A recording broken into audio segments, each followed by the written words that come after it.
Good evening. Test paper part 4 के अंतर्गत जो पॉलिटी का आपका पेपर है उसके अंतर्गत अब हम डिस्कस करेंगे। अभी तक आपने कुछ पार्ट जो हिस्ट्री थे, इन्वायरमेंट थे, इसके बारे में आपने सुना। अब देखिए, जो पहला सवाल है आपके टेस्ट पेपर 4 में वो है, in the context of inter state trade and commerce in India which of the following statement is not correct. कौन सा सही नहीं है, इसके बारे में आपसे सवाल पूछ रहा है। नॉट करेक्ट का मतलब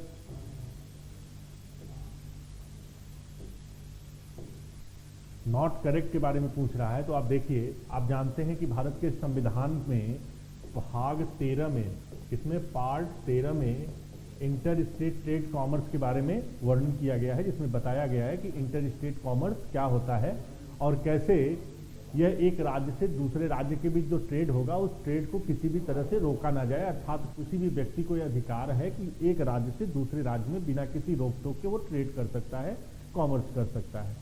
किसी भी प्रकार से रिस्ट्रिक्शन अगर लगाने का अधिकार है तो वह संसद के द्वारा तथा स्टेट लेजिस्लेटिव के द्वारा, दोनों के द्वारा लगाया जा सकता है।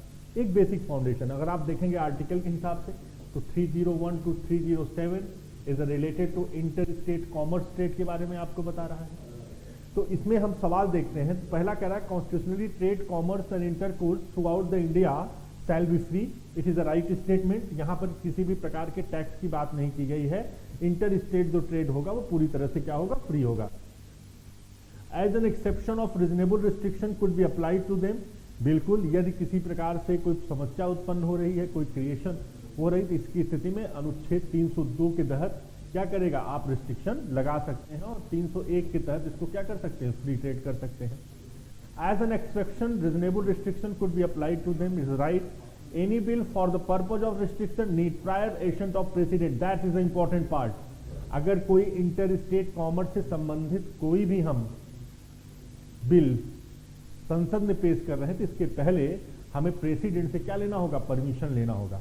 Without the consent of president if you present the bill before either house of the parliament such bill shall not be constitutional and it is the unconstitutional. It is the real clear statement है, अर्थात prior consent of the president is a important thing. फिर अगला है, any restriction on trade and commerce could be legislated by the parliament only. ये statement आपका क्या है, ये स्टेटमेंट आपका गलत है। मैंने कहा कि संसद के द्वारा भी और स्टेट लेजिस्लेटिव के द्वारा भी बनाया जा सकता है। ठीक है। दूसरा, Consider the following statement in the context of the governments of National Capital Territory. National capital territory Delhi के बारे में जो अभी हाल ही में एक एक्ट पास किया गया, इस एक्ट के माध्यम से जो चुनी हुई सरकार से कुछ अधिकार वापस ले लिए गए और उस अधिकार के माध्यम से जो पहले चुनी हुई सरकार को वहां की वास्तविक सत्ता मानी जाती थी, रियल पावर माना जाता था। कारण आप जानते हैं कि we are adopting a parliamentary form of the government and parliamentary form of the government का मतलब होता है when executive responsible towards parliament. तो वैसे स्टेट में क्या है कि हमने संसदीय व्यवस्था को अपनाया है और संसदीय व्यवस्था के अपनाने का चुनी हुई सरकार के पास ये अधिकार होता है कि वह वहां के रियल एग्जीक्यूटिव कैसे कार्य करना है। लेकिन इस एक्ट के माध्यम से, क्योंकि नेशनल कैपिटल टेरिटरी को एक डिफरेंट उसके तहत ऑर्गेनाइज किया गया, जिसे 69th amendment of the constitution के माध्यम से इसे संविधान में ऐड किया गया, तो इसके माध्यम से क्या किया गया, ये जो एक्ट अमेंडमेंट किया गया, इसके माध्यम से संविधान में क्या किया गया, संशोधन किया गया। और उसमें यह कहा गया कि जो रियल एग्जीक्यूटिव होगी, जो पहले मंत्रिपरिषद में थी, अब रियल एग्जीक्यूटिव किसमें होगी, जो उपराज्यपाल होंगे उसमें निहित होगी। इसके तहत जो चुनी हुई सरकार के अधिकार को कम किया गया। तो इसमें जो क्वेश्चन पूछा है, संशोधन संबंधी कथनों पर विचार करें। तो पहला है, उपराज्यपाल को कोई कार्यकारी कार्रवाई करने से पहले मुख्यमंत्री की अध्यक्षता में निर्वाचित मंत्रिपरिषद की राय लेनी चाहिए। अब पहले था, लेकिन अब ऐसा बिल्कुल भी नहीं है। द काउंसिल ऑफ मिनिस्टर से उपराज्यपाल को किसी भी प्रकार की एडवाइस की आवश्यकता नहीं है। The legislative assembly can make a rule to enable itself with committee to consider adviser. ये भी स्टेटमेंट आपका गलत है। जब मंत्रिपरिषद से नहीं लेगा तो कमेटी की जरूरत क्या है, तो दोनों स्टेटमेंट आपके गलत है। द उपराज्यपाल निर्वाचित सरकार से असहमति के किसी भी मामले में राष्ट्रपति के पास भेज सकते हैं। बिल्कुल सही स्टेटमेंट है, अर्थात तो राष्ट्रपति के पास कोई भी चीज भेज सकते हैं। तो पूछ क्या रहा है, उपरोक्त दिए गए कथनों में से कौन से गलत है, तो आपका ए वाला ऑप्शन राइट होगा। इसमें क्या होगा, 1 और 2 दोनों सही हैं। ठीक है, नेक्स्ट पार्ट।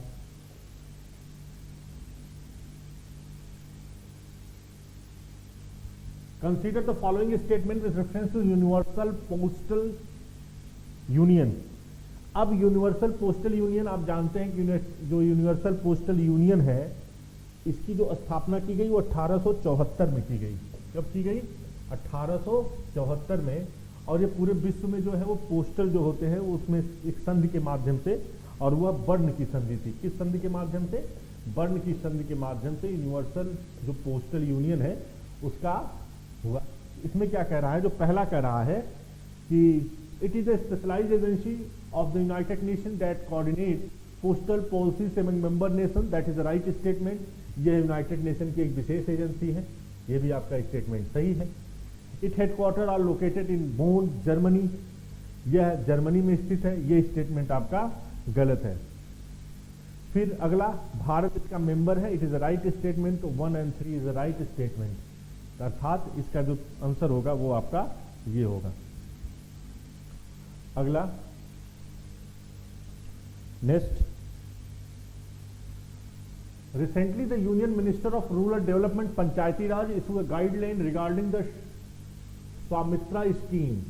स्वामित्रा स्कीम से संबंधित एक गाइडलाइन आई है जिसमें प्रधानमंत्री ने जब पंचायती राज दिवस मनाया 24 अप्रैल को, तो उसी दिन क्या किया, उन्होंने कुछ स्वामित्व की योजनाएं की और स्वामित्व के अंतर्गत लोगों को क्या किया, अधिकार दे दिया।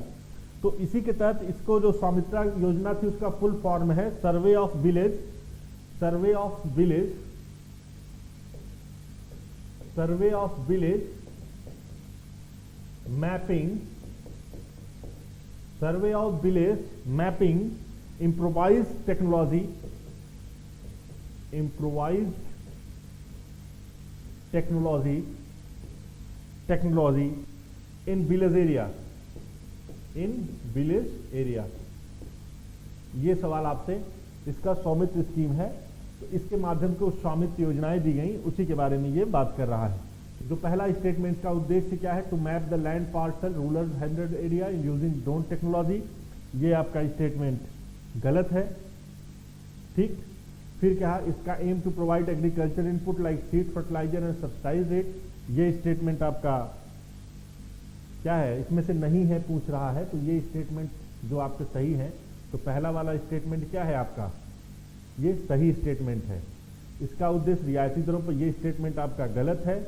और to provide integrated property validation solution for rural India, it right statement तो नहीं है। इसका मतलब जो 2 है यही आपका गलत है, और दोनों स्टेटमेंट जो है वो आपके सही हैं। तो इसको आप देखिए, ये सवाल रिसेंट का है, तो इन सब ऐसे ही रिसेंट के सवाल आपसे एग्जाम में बनते हैं, पूछे जाते हैं। तो आपको हमेशा कोई भी चीज़ जो किसी भी इंफ्रास्ट्रक्चर आधारभूत संरचनाओं में किसी सिस्टम में कोई अमेंडमेंट हो रहा है, किसी सिस्टम में किसी भी प्रकार का सुधार हो रहा है, तो उसके बारे में ये सवाल आपसे एग्जाम में पूछे जाते हैं। एग्जाम में क्वेश्चन को सॉल्व करने का तरीका या क्वेश्चन को पकड़ने का सबसे आसान वे यही होता है कि आप आसानी से उस क्वेश्चन को देखिए और उसकी रिलेवेंसी वर्तमान कंटेक्स्ट में कैसी है उसके बारे में सोचिए और फिर क्वेश्चन को सॉल्व करिए। तो आप 80 से 90% जो सवाल होंगे आसानी से आपको सॉल्व करते हुए, सॉल्व अच्छे लगते हुए या सॉल्व करते हुए समझ में आएंगे। इसमें है कि भारत में जो राष्ट्रद्रोह कानून है सेडिशन लॉ, अभी हाल ही में आपने देखा कि चीफ जस्टिस ऑफ इंडिया जो NV रमन्ना साहब थे, उन्होंने एक स्टेटमेंट दिया कि जो सेडिशन है इसको लोगों की आवाज़ दबाने के लिए किया जाता है, अर्थात विपक्षी लोगों की जो आवाज़ है उस आवाज़ को दबाया जाने का प्रयास कर रहा है, इसलिए इस कानून के बारे में उन्होंने बात किया। तो इसमें कहा गया it is a defined under section 14A, it is a right statement. 14A आपका इंडियन पीनल कोड का जो 14A है, जिसके अंतर्गत बताया गया सेडिशन लॉ को पनिशेबल बनाया गया, अर्थात ऑफेंसेबल बनाया गया। और ये कहा गया कि 14A क्या है, 14A आपका सेडिशन लॉ को डिफाइन करता है, जिसमें कहता है यदि कोई व्यक्ति कोई ऐसा रिप्रेजेंटेशन कहता है और उस रिप्रेजेंटेशन के माध्यम से गवर्नमेंट ऑफ इंडिया या सॉवरेंटी ऑफ इंडिया को किसी भी प्रकार से क्या करता है, डिसअफेक्शन करता है, अर्थात उसको डिसअफेक्ट करता है, तो ऐसी स्थिति में ये क्या होगा, सेडिशन के अंतर्गत आएगा। जिसमें कहा गया इसे सरकार के खिलाफ की गई कार्रवाइयों के लिए भारतीय दंड संहिता की धारा 24A के तहत परिभाषित किया गया। ये स्टेटमेंट आपका सही है। It was originally drafted by the Thomas Macaulay, in included in the Indian Penal Code 1860, इसी दिन इंडियन पीनल कोड लागू हुआ बना था। लेकिन जब कॉन्स्टिट्यूशन बना तो उस समय इससे संबंधित कोई भी प्रोविजन संविधान में नहीं था, लेकिन 1870 में इसको क्या कर दिया गया, ऐड कर दिया गया, तब से ये हुआ। तो इसमें कौन सा सही उत्तर है, सिर्फ आपका एक सही उत्तर है, अर्थात जो एक है वही उसका राइट आंसर है। ठीक है, अब देखिए खाद्य और कृषि संगठन के बारे में पूछा जा रहा है, जो फूड एंड एग्रीकल्चर जो ऑर्गेनाइजेशन है उससे संबंधित सवाल है। तो उससे संबंधित जो सवाल है उसमें से कौन सा सही है ये पूछा जा रहा है। तो जो एग्रीकल्चर ऑर्गेनाइजेशन है इसकी स्थापना आपकी 1945 में हुई। कब हुई, 1945 में फूड एग्रीकल्चर जो ऑर्गेनाइजेशन था उसकी स्थापना हुई, और किसके माध्यम से हुई, रोम संधि के माध्यम से, रोम के में। और इसके तहत यह एक संयुक्त राष्ट्र की जो एजेंसी है जो भूख और गरीबी को खत्म करने के लिए, एग्रीकल्चर आप जानते हैं, फूड और एग्रीकल्चर का मतलब ही है कि यदि कोई राष्ट्र किसी भी प्रकार की भुखमरी का शिकार हो, वहाँ पे समस्या हो, तो ऐसी स्थिति में संयुक्त राष्ट्र संघ के द्वारा उसे क्या की जाएगी, मानवीय सहायता दी जाएगी। तो वर्तमान समय में यदि हम तालिबान के परिप्रेक्ष्य में भी देखें तो फूड एग्रीकल्चर जो ऑर्गेनाइजेशन है उसकी काफ़ी ज़्यादा आवश्यकता है। यह सूचकांक सालाना गोबर हंगर रिलीज करता है, it is a wrong statement. यह सालाना जो हंगर इंडेक्स नहीं करता, बल्कि हंगर जो इंडेक्स होता है वो यूएस बेस्ड एक कंपनी है IEPRT, ये यूएस बेस्ड जो कंपनी है वो करती है, और भारत FAO का सदस्य। ये भी स्टेटमेंट आपका सही है, तो 1 और 3 इज द राइट स्टेटमेंट है। The beneficiaries of integrated child development service, इसे जानते हैं भारत ने 1975 में शुरू किया, और इसके माध्यम से 0 से 6 वर्ष के जो बच्चे हैं, जो महिलाएं गर्भवती हैं, जो स्तनपान कर रही हैं, उनको शामिल किया गया उनके पोषण के लिए, अर्थात उनके किसी प्रकार का कुपोषण ना हो, जच्चा बच्चा स्वस्थ रहे। लेकिन इसको लेकर कहाँ, इससे सवाल हमेशा पूछे जाते हैं, चाहे आप स्टेट पब्लिक सर्विस कमीशन का एग्जाम देंगे, चाहे आप यूनियन पब्लिक सर्विस कमीशन का एग्जाम देंगे। ये पोषण कार्यक्रम के तहत चलाई गई भारत की बहुत महत्वाकांक्षी योजनाओं में से एक थी, और जब इसको 1975 में चलाया गया तो इसका उद्देश्य था कि जच्चा और बच्चा दोनों क्या रहे, स्वस्थ रहे। तो ऐसी स्थिति में इस योजना में 0 से 6 साल के जो बच्चे थे उनको शामिल किया गया, तथा प्रेग्नेंट जो वुमेन है, जो गर्भवती महिलाएं हैं, यदि वो अच्छी तरह से पोषित होंगी तो ये भी कार्य करें। लोग जो स्तनपान कराने वाली महिलाएं हैं उनको भी शामिल किया गया, और कब चालू किया गया, 1975 में। लेकिन इस पर एक इंटरेस्टिंग कहानी आप जानिए, 1975 में जब किया गया और जब सरकार बदल गई, कांग्रेस का रिज्यूम था जब लागू किया गया, और फिर आपकी मुरारजी की सरकार आ गई, तो 1978 में मुरारजी ने क्या किया, इसको डिसकंटिन्यू कर दिया, और पुनः इसी योजना को 10th 5 ईयर प्लान जो लागू हुआ, 10वीं पंचवर्षीय योजना के तहत पुनः इसको लागू कर दिया गया। तो इसमें क्या होगा, 1, 2 और 3, तीनों स्टेटमेंट क्या है आपके सही है। फिर हम आगे आते हैं,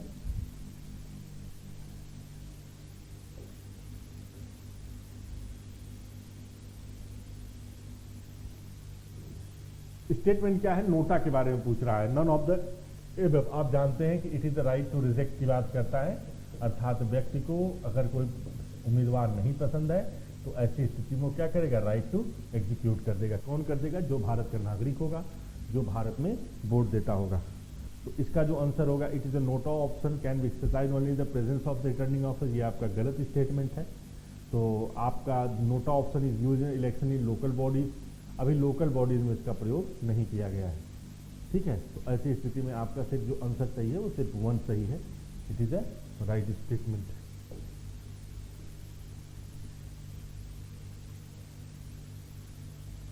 निम्नलिखित में कौन सी पहल सुशासन सुनिश्चित करती है। सुशासन मतलब गवर्नेंस, और गवर्नेंस का मतलब क्या होता है, आप यूपीएससी के सिलेबस में जाते हैं तो आपको सबसे पहला सवाल क्या मिलता है, यही मिलता है ना मेरे दोस्त, कि सुशासन मतलब क्या, इंडियन पॉलिटी एंड गवर्नेंस। तो आपको पता होना चाहिए गवर्नेंस क्या होती है। गवर्नेंस का मतलब होता है जब कोई सिस्टम कोई कार्य कर रही है तो वो सिस्टम आपके प्रति कितनी अकाउंटेबल है, कितनी उत्तरदायी है, और आपके कार्य को कितने पारदर्शिता पूर्वक कर रही है, ट्रांसपेरेंसी के साथ कर रही है, तभी तो आप कहेंगे कि वो गवर्नमेंट गुड गवर्नेंस दे रही है।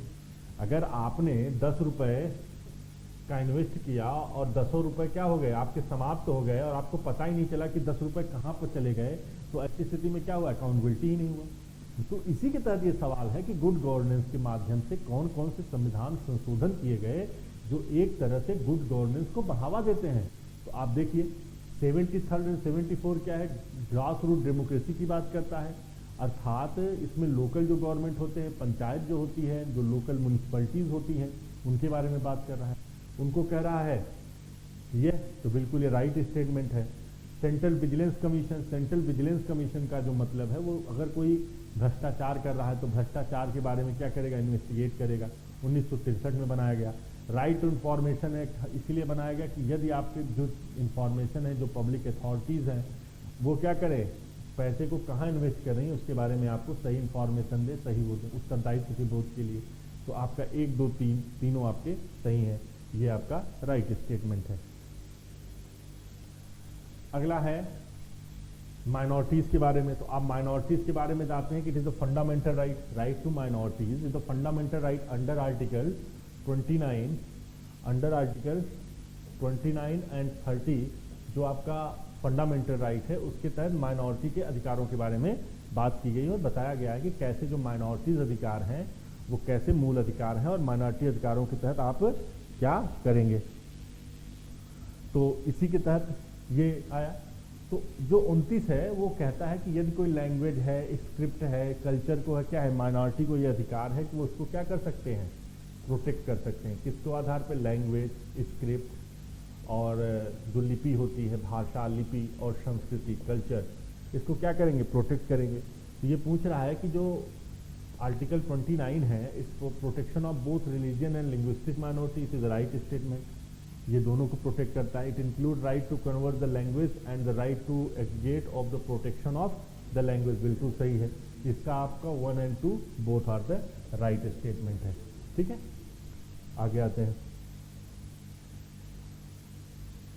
Which of the following initiative of the government are said to be giving effect to the directive principles of state policy?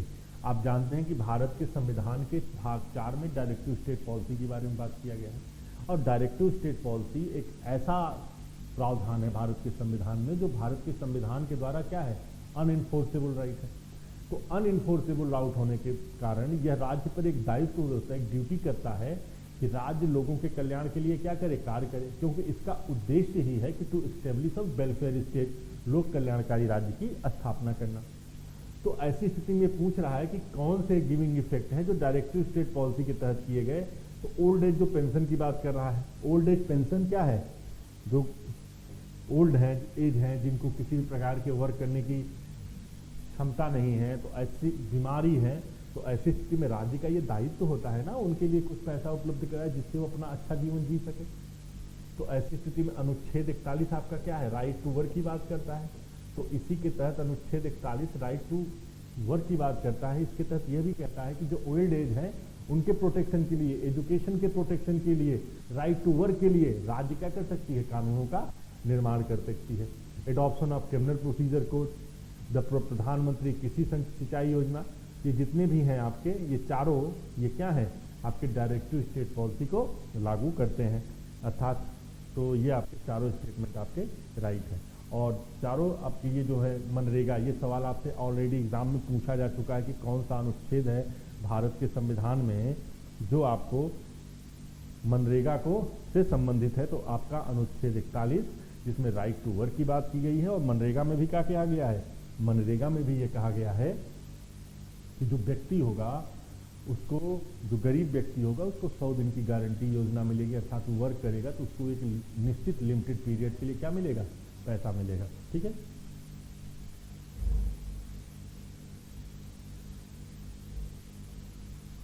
अगला है which of the following circumstances is are exempted for disqualification under defection. आप जानते हैं कि भारत के संविधान के 52वें संविधान संशोधन के माध्यम से, 52 कॉन्स्टिट्यूशनल अमेंडमेंट के माध्यम से डिस्क्वालिफिकेशन से जो संबंधित है, डिस्क्वालिफिकेशन से संबंधित जो प्रोविजन है उनकी उसको ऐड किया गया। और इसमें किस में ऐड किया गया, 10वें अनुसूची में, जो 10वीं शेड्यूल है। इसमें 10वीं शेड्यूल में 5वें नंबर का जो रूल्स है वो ये आपको कह रहा है कि इसमें एग्जेम्पशन की बात कर रहा है कि कैसे नहीं होगा। तो पहला जो merger of the party with another party by 2/3 member, अर्थात यदि कोई 2/3 सदस्य संख्या के साथ क्या करेगी, मर्जर कर लेगी, तो ऐसी स्थिति में क्या हो जाएगा, वो मर्जर क्या होगा, वो मर्जर संवैधानिक होगा, अर्थात वो डिस्क्वालिफिकेशन के अंतर्गत नहीं आएगा। फिर पूछा है voluntary giving up membership after being elected as a presiding officer, ये भी आपका स्टेटमेंट सही है। Split in the party by 1/3, ये आपका स्टेटमेंट गलत है, क्योंकि 2/3 होना चाहिए तभी होगा। तो आपका जो आंसर होगा 1 और 2 होगा।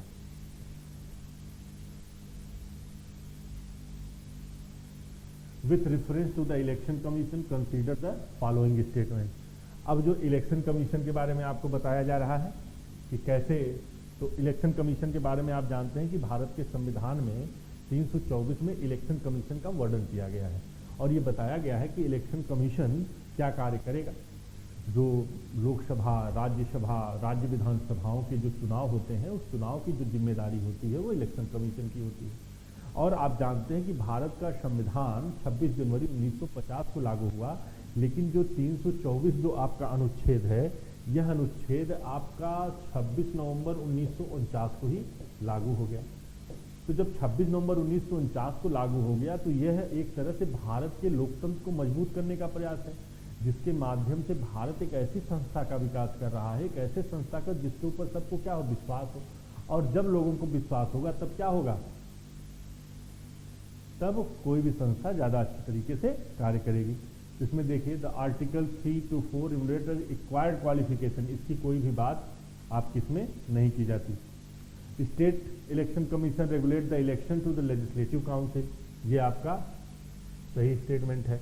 The chief election commission can override the decision of other election commissioner, तो ये आपका स्टेटमेंट क्या है, गलत है। तो आपका जो स्टेटमेंट और नॉट करेक्ट होगा वो आपका तीनों होगा, क्योंकि तीनों स्टेटमेंट आपके सही नहीं है। कैसे नहीं है, मैंने बताया कि 324 में किसी भी प्रकार की क्वालिफिकेशन की बात नहीं की जाती। और फिर मैंने बताया स्टेट इलेक्शन, तो इसको कौन करेगा, इलेक्शन कमीशन करेगा। और फिर chief election commission can override the decision of other election commission, ये स्टेटमेंट भी आपका गलत है। तो आपका कौन सा स्टेटमेंट सही होगा, अर्थात पूछ रहा है नॉट करेक्ट, तो नॉट करेक्ट में आपके तीनों नॉट करेक्ट होंगे। सवाल बहुत ध्यान से देखिए, सवालों को क्या है ना कि कभी कभी जब नॉट और उसमें तब आपको कन्फ्यूजन हो जाता है। तो सबसे पहले नॉट देखिए, तब आप उसके स्टेटमेंट को पढ़िए कि वो पूछना क्या चाह रहा है। अगर वो यस पूछना चाह रहा है तो यस बताइए, अगर नॉट पूछना चाह रहा है तो नॉट बताइए। ठीक है, अब अगले सवाल पे आते हैं।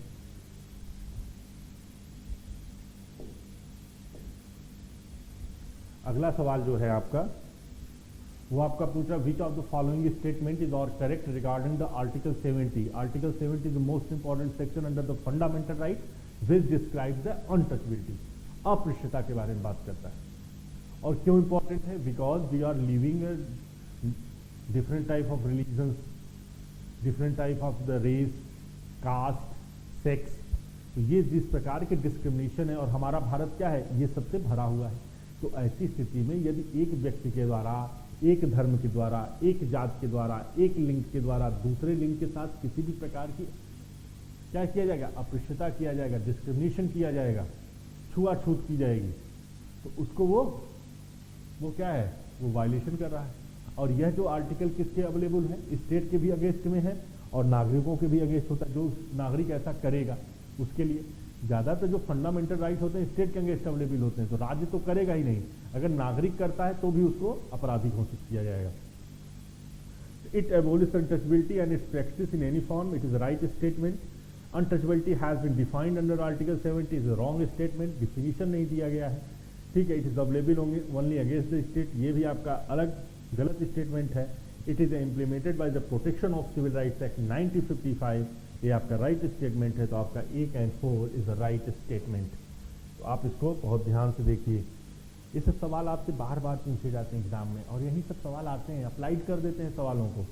अगर आप में क्लियर है ना तो आप बहुत आसानी से कर लेंगे। अगर आप कंफ्यूज हैं तो आप कंफ्यूज रहेंगे, और जब कंफ्यूजन क्या होता है आपके लिए बहुत आत्मघाती गोल हो जाता है। अब देखिए, विच of the following reflect the promotion of federal spirit in Indian polity. मैंने बताया फेडरल क्या होता है, फेडरल का मतलब होता है कि division of power between central और स्टेट, और जितने भी सेंट्रल और स्टेट हैं सबके अपने अधिकारों पर क्या है, कानून बनाने का अधिकार है। तो ऐसी स्थिति में जो फेडरल सिस्टम है वह कैसे प्रमोट कर रही है फेडरल सिस्टम को। इंडियन कॉन्स्टिट्यूशन कैसे प्रमोट कर रहा है, आप किस एग्जाम्पल से समझेंगे। तो अगर आप फेडरल सिस्टम को जानते हैं तो आप आसानी से सवाल को कर लेंगे। अगर आप फेडरल सिस्टम के नेचर को ही नहीं जानते तो आपको करने में क्या हो जाएगी, प्रॉब्लम हो जाएगी। फेडरल सिस्टम का बेसिक कॉन्सेप्ट है कि to cooperate to each other. Each other मतलब एक दूसरे की सहयोग करना, दोनों एक दूसरे के सबॉर्डिनेट नहीं है बल्कि कोऑपरेट करेंगे एक दूसरे को भारत को आगे ले जाने में।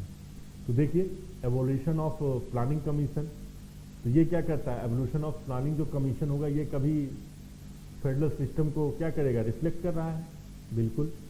Transfer of subject from state list to concurrence list, तो ये जो करेगा ये क्या करेगा, ट्रांसफर जब आप किसी सब्जेक्ट को करेंगे subject state to concurrence list, तब क्या होगा, तब आप स्टेट की पावर को क्या कर रहे हैं, ले रहे हैं। फिर increase in share of state in central pool of tax तो 40%, इसके माध्यम से आप कर रहे हैं फेडरल स्ट्रक्चर को इम्पोज कर रहे हैं, अर्थात आप 42% अगर टैक्स स्टेट को देंगे तो स्टेट को क्या होगा, फायदा होगा। तो इसी स्थिति में 1 and 3 is a right statement. हमेशा सवाल के नेचर को आप समझेंगे ना तो सवाल को आप आसानी से सॉल्व कर लेंगे।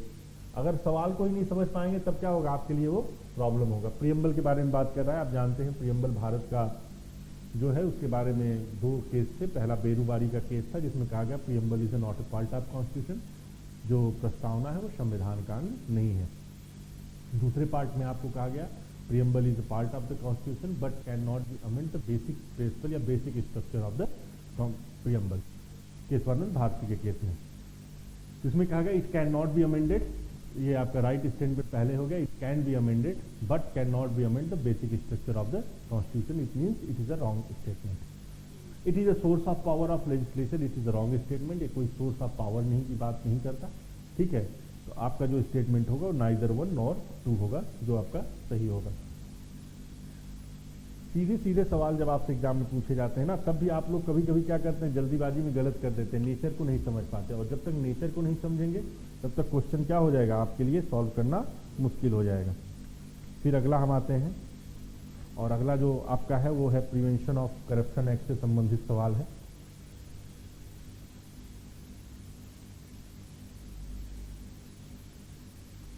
Consider the statement regarding the central bureau of CBI के बारे में बहुत ज़्यादा चर्चा हुई। आप जानते हैं सीबीआई की जो स्थापना 1941 में हुई थी और सेंट्रल रिजर्व पुलिस बल में उसको पावर दिया गया था, लेकिन बाद में समय बदली, परिस्थितियां बदली, तो इसको संस्थानम जो समिति थी उसके माध्यम से 1963 में इसकी स्थापना की गई, और इसके माध्यम से जितने भी अपराध होते हैं उन अपराधों में इसको इन्वेस्टिगेट करने का अधिकार, ऑल द रिस्पेक्ट ऑफ, जब सेंट्रल गवर्नमेंट किसी भी अपराध को नोटिफाई कर दे या तो स्टेट गवर्नमेंट क्या कर दे, कंसेंट दे दे। तो ऐसी स्थिति में it was establish on the recommendation of Santhanam committee prevention of the corruption, ये स्टेटमेंट आपका सही है। It drive its power from the central reserve police force, ये भी स्टेटमेंट आपका क्या है, गलत है। It can investigate cases relating to infringement of social and economic law, ये स्टेटमेंट आपका सही है। तो 1 और 3 ये आपके करेक्ट स्टेटमेंट हैं। अब नेक्स्ट पे आते हैं, जो नेक्स्ट आपके सवाल है वो सवाल क्या है, जो नेक्स्ट सवाल है वो डायरेक्टिव स्टेट पॉलिसी से संबंधित है, राज्य के नीति निर्देशक तत्वों से संबंधित है। Directive principles of state policy require legislation for their implementation while the fundamental rights are automatically enforced. Unlike the case of fundamental rights, the courts cannot declare a law violative of any of the directive principles as the constitutional and void. आप जानते हैं कि जो fundamental right होता है वो directly enforceable होता है, और उसके लिए पार्लियामेंट क्या कर सकती है, विभिन्न प्रकार के कानून के माध्यम से भी आपके फंडामेंटल राइट को इन्फोर्स कर सकती है। और जो डायरेक्टिव स्टेट पॉलिसी होता है उसके लिए क्या होता है, उसके लिए जब तक कानून नहीं बनेगा तब तक वो अपने आप कभी भी इन्फोर्स नहीं होगी। तो आपका जो दोनों स्टेटमेंट है ये आपका राइट स्टेटमेंट है, इसमें किसी भी प्रकार का कोई कंफ्यूजन नहीं होना चाहिए।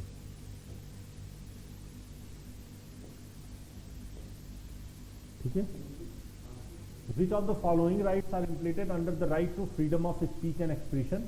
तो आप जानते हैं कि जो right to against the free censorship newspaper, ये आपका नहीं है, ठीक है, क्योंकि फ्री सेंसरशिप की बात की, अगर सेंसरशिप नहीं होगा तो क्या कहते हैं, क्या होगा, आदमी विभिन्न प्रकार की जो चीज़ें आती हैं जो सेंसर नहीं होते तो भारत की जो अखंडता को किसी भी प्रकार की समस्या होती है। सेंसरशिप इंपॉर्टेंट होता है कि आपको रिस्ट्रिक्शन होना चाहिए, रिस्ट्रिक्शन कैसा होना चाहिए, रिजनेबल होना चाहिए। Freedom of press it is a fundamental right, freedom of silence is a fundamental right, right to demonstrate और पिक्टिंग एंड स्ट्राइक, ये आपका फंडामेंटल राइट नहीं है। ठीक है, तो 2 और 3 is the right statement. Supreme court कभी कभी डेमोस्ट्रेट की भी बात कर सकता है, लेकिन पब्लिक हाउस में ऐसी बातें नहीं करता। It is a interpretation of supreme court, लेकिन एज अ लेमैन इस फंडामेंटल राइट की बात, फंडामेंटल फ्रीडम की बात करें या फ्रीडम ऑफ राइट की बात करें, freedom of speech and expression की बात करें, तो ऐसी स्थिति में हमें ये चीज़ें मिलती हैं। अगला है, which of the following statement is are correct with regard to the India Independence Act 1947 के तहत बात किया। आप जानते हैं जब भारत आज़ाद हुआ तो 1947 में, जब 4 जुलाई 1947 को, जब वहाँ के प्रधानमंत्री कौन थे? इटली साहब थे। ये बहुत इंपॉर्टेंट सवाल है और हमको लगे यूपीएससी का तो सबसे पिट सवाल में से एक है। तो इटली साहब ने भारत को आज़ाद करने के लिए भारत का स्वतंत्रता अधिनियम पारित किया।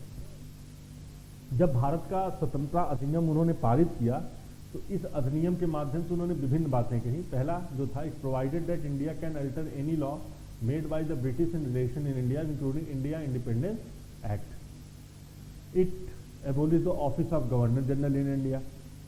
Through it declared India as independent, it did not proclaim the lapse of Britain paramountcy over the Indian princely state.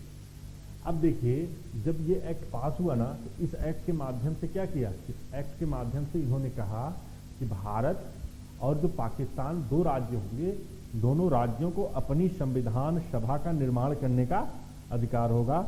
अर्थात दोनों क्या करेंगे? संविधान का निर्माण करेंगे। ठीक है, इसके अलावा इन्होंने कहा कि जो देशी रियासत होंगी, उन देशी रियासतों को यह अधिकार होगा कि वह किन्हीं भी राज्य, चाहे भारत और पाकिस्तान कहीं पर भी हो। तो जो पहला statement is provided India can alter, ये इज द राइट स्टेटमेंट। ठीक, the abolish the office of governor, ये गलत स्टेटमेंट है। 2 गवर्नर जनरल हुए, लॉर्ड माउंटबेटन भारत के बने और मोहम्मद अली जिन्ना पाकिस्तान के बने। Through it declare India as independent, it did not proclaim, ये आपका राइट गलत स्टेटमेंट है। तो सिर्फ ओनली आपका 1 statement is a right statement. ये सब चीज़ें आपसे सवाल पूछे भी जाते हैं और आपको आना भी चाहिए, और ये सब आपका बेसिक है, इंडियन कॉन्स्टिट्यूशन के सब बेसिक सवाल हैं। अब देखिए, प्रीएम्बल कॉन्स्टिट्यूशन क्या कहता है? फैटर्निटी की बात करता है, डिग्निटी की बात करता है, इंटीग्रिटी की बात करता है, लेकिन डाइवर्सिटी की बात नहीं करता। ठीक है, तो आपका 1, 2 और 4 इज राइट स्टेटमेंट। फिर आपका with reference to the constitution amendment bill consider the following statement. आप जानते हैं कि भारत के संविधान के अनुच्छेद 368 के तहत संविधान संशोधन की बात की गई है, और अनुच्छेद 368 के तहत संविधान संशोधन की 3 प्रक्रियाओं की बात की गई। कैसे होगा? एक आपका सिंपल मेजॉरिटी से होता है, जिसको हम साधारण बहुमत कहते हैं। एक आपका विशेष बहुमत से होता है, जिसको हम स्पेशल मेजॉरिटी कहते हैं। एक आपका विशेष प्लस आधे से अधिक राज्यों के द्वारा क्या होना चाहिए? आधे से अधिक राज्यों के द्वारा आपको क्या करना चाहिए? वेरिफिकेशन होना, वेरीफाई होना चाहिए, पास होना चाहिए वहाँ की लेजिस्लेटिव असेंबली के द्वारा। और ये जो बिल होता है, ये संसद के दोनों सदनों में इंट्रोड्यूस हो सकता है और उसको दोनों सदनों से क्या करना होगा? पास करना होगा। और इस बिल को राष्ट्रपति क्या कर सकता है? विथहोल्ड नहीं कर सकता। और इसको कंसेंट देने के लिए, एसेंट देने के लिए क्या है? पूरी तरह से बाउंड है। So it can be introduced in either house of parliament is the right statement. There is no provision of the joint sitting in case of deadlock. ये भी स्टेटमेंट आपका गलत है। किसी भी प्रकार के ज्वाइंट सेशन नहीं किया जा सकता, ये सही statement. There is no provision, अर्थात संविधान संशोधन में आप संयुक्त अधिवेशन नहीं करेंगे। The president can withhold his assent to such bill, ये आपका स्टेटमेंट गलत है। क्यों गलत है? मैंने बताया कि प्रेसिडेंट कहीं विथहोल्ड नहीं कर सकता, उसको बाउंड है, वो इसको एसेंट देना ही है। तो 1 और 2 इज द राइट स्टेटमेंट। निम्नलिखित में से कौन सा संवैधानिक निकाय भारत में एंग्लो भारतीयों के मामलों को देखता है? तो National Commission of Scheduled Caste, जो National Commission of Scheduled Caste है, ये आपका देखता है। और नेशनल कमीशन जो शेड्यूल कास्ट का वर्णन है अनुच्छेद 338 में है, जिसे 89th कॉन्स्टिट्यूशनल अमेंडमेंट के माध्यम से संविधान में ऐड किया गया, और इसी के माध्यम से इस संस्था को एंग्लो इंडियन कम्युनिटी की देखभाल की जिम्मेदारी दी गई। और इसकी नियुक्ति किसके द्वारा की जाती है? भारत के राष्ट्रपति के द्वारा। भारत के राष्ट्रपति के द्वारा। और भारत का जो राष्ट्रपति होगा वो क्या करेगा? भारत के राष्ट्रपति को ही अपनी रिपोर्ट सबमिट करेंगे। अगला जो सवाल है वो आपका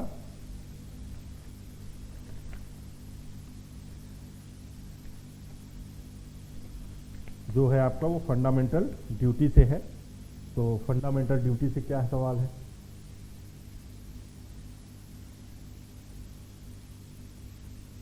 मूल कर्तव्य के संबंध में निम्नलिखित कथनों में से कौन सा सही है? इनका उपयोग न्यायालय द्वारा किसी कानून की संवैधानिकता करने वाली गलत स्टेटमेंट है। उन्हें संसद द्वारा कानून के माध्यम से लागू किया जा सकता है। सही उत्तर चुने, इसमें तो न तो एक न तो दो। ठीक है, अगला, which of the following item are included in the poverty line box set? आप जानते हैं कि गरीबी की क्या परिभाषा हो सकती है और किसको हम गरीबी कहेंगे। इसके अंतर्गत हम फूड, क्लोथिंग, रेंट, कन्वेंस और इंटरटेनमेंट इन पांचों को शामिल करते हैं। तो 1, 2, 3, 4 और 5 सारे गरीबी लाइन रेखा के अंतर्गत शामिल हो जाएंगे। ये आपका पॉवर्टी का डिस्कशन रहा। ठीक है, ओके, थैंक यू।